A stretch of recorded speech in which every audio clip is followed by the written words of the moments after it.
Salut à tous les amis, c'est Hakan, j'espère que vous allez bien. Aujourd'hui on se retrouve dans une nouvelle vidéo où je vais vous emmener avec moi autour du monde pour parcourir un peu les légendes horrifiques qui parcourent notre globe. Allez, on embarque.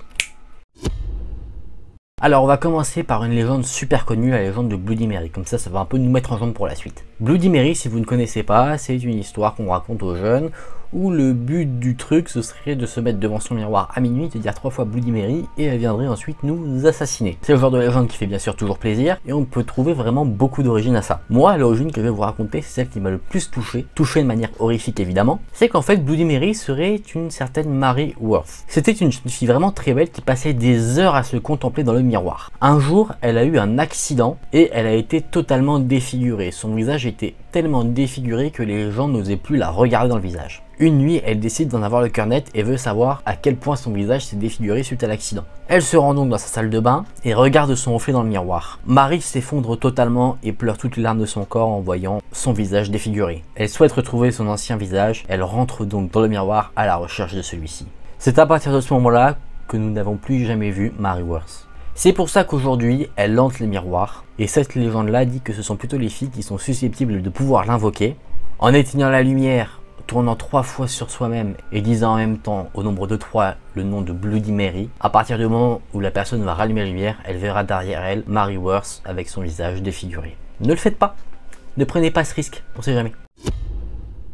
Alors là, on a une légende que j'adore. Alors c'est au Brésil qu'on a pu apercevoir apparemment une créature pleine de pustules avec un visage totalement hideux. Au Brésil, on l'appelle le corpo seco, ce qui se traduit par corps desséché. La première fois qu'il a été vu, c'est en haut d'un mur d'un cimetière de Sao Paulo. On a même d'ailleurs un témoignage d'une retraitée qui dit qu'elle a vraiment vu cette créature. Comme toutes les histoires un peu horrifiques, on a beaucoup de légendes qui pourraient expliquer ses origines. Mais toutes les légendes, étrangement, s'accordent sur le fait que c'était autrefois un être humain. D'ailleurs, c'était un homme très violent, très cruel, au point qu'il battait même sa propre mère. À sa mort, il fut enterré dans le sol et tellement c'était un homme mauvais et malsain, la terre elle-même décida de rejeter son corps et fit remonter son corps à la surface, ne lui accordant jamais le repos éternel. Après cela, il se transforma en corpo seco, un corps totalement desséché, habité par l'esprit d'un homme cruel de son vivant. Aujourd'hui, on pense que cette créature a le pouvoir d'assécher les arbres, au point de les tuer, mais également de s'en prendre aux êtres humains. Apparemment, comme un vampire, il pourrait sucer le sang des humains.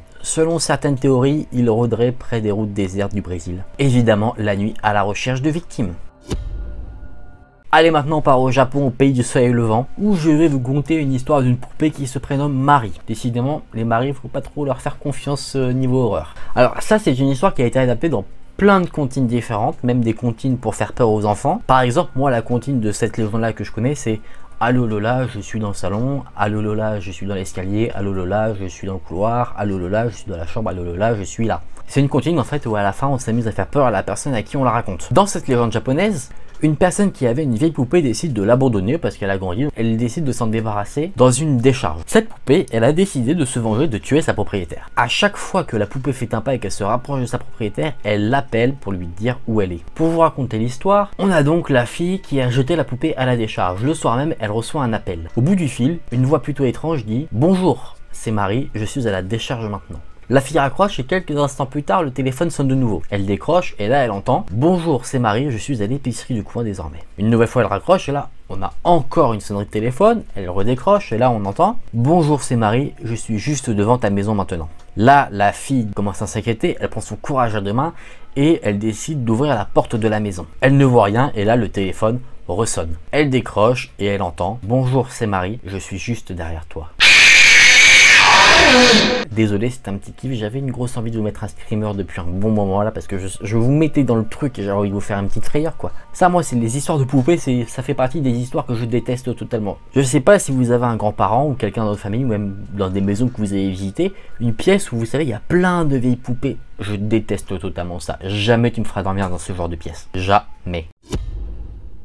Allez, on part en Russie, où se trouverait apparemment une créature qui s'appellerait Ashibal. Ce serait un esprit démoniaque qui aurait élu domicile dans des marais. Personne ne sait à quoi il ressemble parce que tous ceux qui l'ont rencontré sont décédés. Selon la légende, on le dit grand couvert d'eau des marais avec des plantes et des branches au bout des bras. Et du coup, à cause de cet esprit démoniaque, il serait très dangereux de s'approcher de marais, surtout la nuit tombée. Alors ce qu'il faut savoir, c'est que ce démon n'est pas un démon chasseur d'hommes.